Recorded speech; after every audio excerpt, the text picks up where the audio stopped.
ধসে গেছে পাকিস্তানি মিলিটারিদের। সেই খবরটা ওই পাশে জন্ম নিয়েছি, মরতে একদিন হবেই, হয়তো একদিন আগে, হয়তো একদিন পরে। এটাই চিরন্তন সত্য বাস্তবতা, যা আমাদের সবাইকে মেনে নিতে হবে।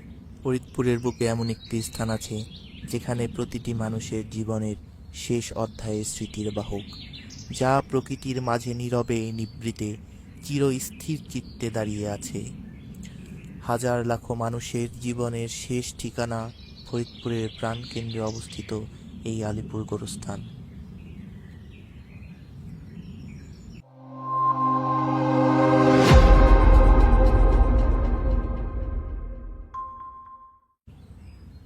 প্রিয় দর্শক মন্ডলী, আজকে আমরা এমন একটি জায়গায় আছি যেখানে প্রতিটি মানুষের জীবনের কাহিনীর সমাপ্তি ঘটে। আজকে আমরা আছি ফরিদপুর আলিপুর গোরস্থানে। এই গোরস্থানটি কেবল একটি সমাধিক্ষেত্র নয়, বরং এটি প্রজন্মের পর প্রজন্মের স্মৃতি ধরে রাখার একটি স্থান। এখানে সাহিত্য রয়েছে অনেক বিখ্যাত ব্যক্তি যারা ফরিদপুরের ঐতিহ্য, শিক্ষা এবং সংস্কৃতি বিকাশে অসামান্য অবদান রেখেছেন। গোরস্থানের প্রতিটি সমাধি যেন একটি গল্প বলে। এখানে ঘুমিয়ে থাকা ব্যক্তিদের জীবনের গল্প আমাদের মনে করিয়ে দেয় সময় কিভাবে নিরলসভাবে এগিয়ে যায়। স্থানীয় মানুষদের মতে এই গোরস্থানের বয়স কয়েকশো বছর। সময়ের সাথে সাথে এটির অবকাঠামোতে পরিবর্তন এসেছে, তবে এটি এখনও ঐতিহ্যের এক গুরুত্বপূর্ণ প্রতীক। গাছপালা ঘেরা এই গোরস্থানটি একটি শান্ত পরিবেশ তৈরি করে, যা কেবল শোক নয় বরং আত্মশুদ্ধির প্রতীক হিসেবেও কাজ করে। গোরস্থান শুধু মৃতদের স্মৃতি রক্ষার স্থান নয়, এটি জীবিতদের জন্য একটি পাঠশালা। এখানে আমরা এসে শিখি জীবন ক্ষণস্থায়ী, কিন্তু এর মধ্যেই ইতিহাস রচনা করে যেতে হবে। এই গোরস্থানের পরিবেশটি যেন এক শান্তিনীড়।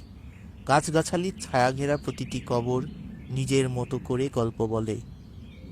প্রাচীন ও আধুনিক সমাধির সহাবস্থান যেন সময়ের এক নিঃশব্দ সেতুবন্ধ।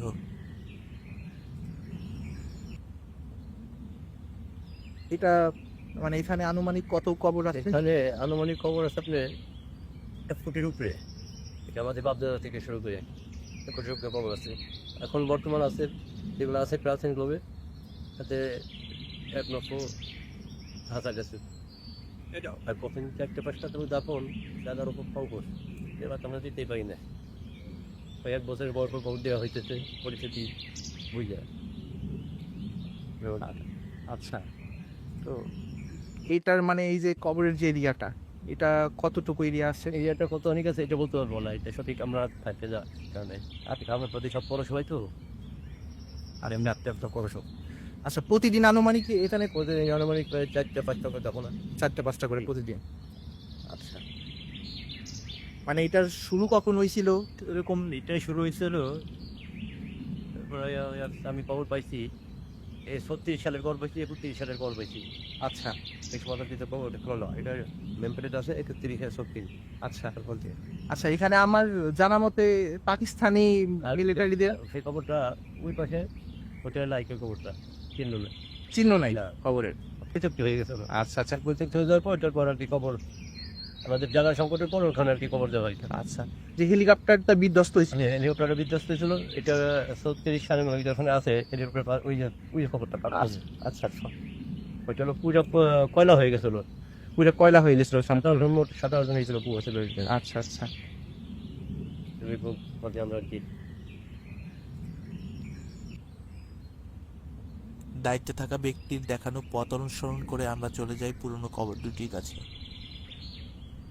বন্ধুরা, আপনারা একটা জিনিস লক্ষ্য করতে পারবেন, এই কবরটা আর হচ্ছে যে সামনে যে কবরটা আছে একদম সেম ডিজাইন দুটো, এইটা আর হচ্ছে এটা, কিন্তু দেখবেন যে এটার যে উপরে গম্বুজটা আছে, গম্বুজটা একদম ধসে গেছে।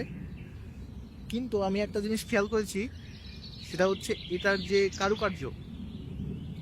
কারুকার্য সেটা এটার মধ্যে নাই। এটা একটু ওটার থেকে একটু নর্মাল, কিন্তু দুটো ডিজাইন কিন্তু একদম সেম। প্রতিদিন অনেক মানুষ এখানে প্রিয়জনদের স্মরণ করতে আসে, তবে এখানে কয়েকজন নিবেদিত কর্মী আছেন যাদের আয় রোজগারের অংশ এই গোরস্থানের কর্মকাণ্ড। এদের মধ্যে একজন শুকুর আলী। ইউসুফ আলী কাকা। তো কাকা আমাদের মাঝে আছেন। কাকা কত বছর ধরে এখানে আপনি কাজ করেন? এদিকে 13.5 বছর।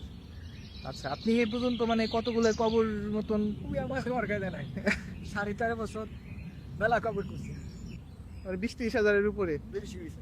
আচ্ছা, তো কাকার মানে মানে এখানেই মানে এখান থেকে আপনার জীবন জীবিকা সবকিছুই? এদিকে আল্লাহ যদি হায়াত নেয় এদিকে দাফন হয়ে যাবে। আচ্ছা, এই গোরস্থানে এসে আমরা শিখি সময়ের সাথে বেঁচে থাকা, স্মৃতিকে সম্মান জানানো এবং ভবিষ্যতের জন্য ভালো কিছু রেখে যাওয়ার গুরুত্ব। আলিপুর গোরস্থান কেবলমাত্র একটি সমাধিক্ষেত্র নয়, এটি একটি স্মৃতির সংগ্রহশালা। এটি আমাদের মনে করিয়ে দেয় জীবন ক্ষণস্থায়ী হলেও প্রতিটি মানুষের অবদান চিরস্থায়ী হতে পারে। স্থানের শান্তি ও পরিবেশ বজায় রাখতে স্থানীয় মানুষ এবং পরিচ্ছন্নতা কর্মীরা নিরলসভাবে কাজ করছেন। তাদের এই কাজ কেবল গোরস্থানের নয়, বরং মানুষের প্রতি সম্মান জানানোর একটি প্রতীক। এই স্থানটি শুধু অতীতের স্মৃতি নয়, এটি ভবিষ্যৎ প্রজন্মের জন্য একটি শিক্ষা। কিভাবে আমরা আমাদের পূর্বপুরুষদের সম্মান জানাই, তাদের থেকে প্রেরণা নিই এবং আমাদের জীবনে তা প্রয়োগ করি, এই স্থান সেই বার্তা দেয়।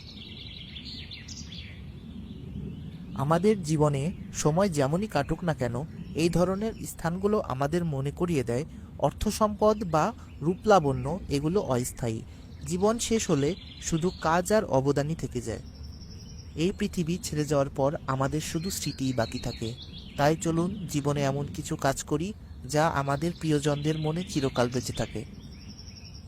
ভিডিওটি শেষ পর্যন্ত দেখার জন্য আপনাকে অসংখ্য ধন্যবাদ। আমাদের আবার দেখা হবে নতুন কোনো দিন নতুন কোনো ভিডিও নিয়ে।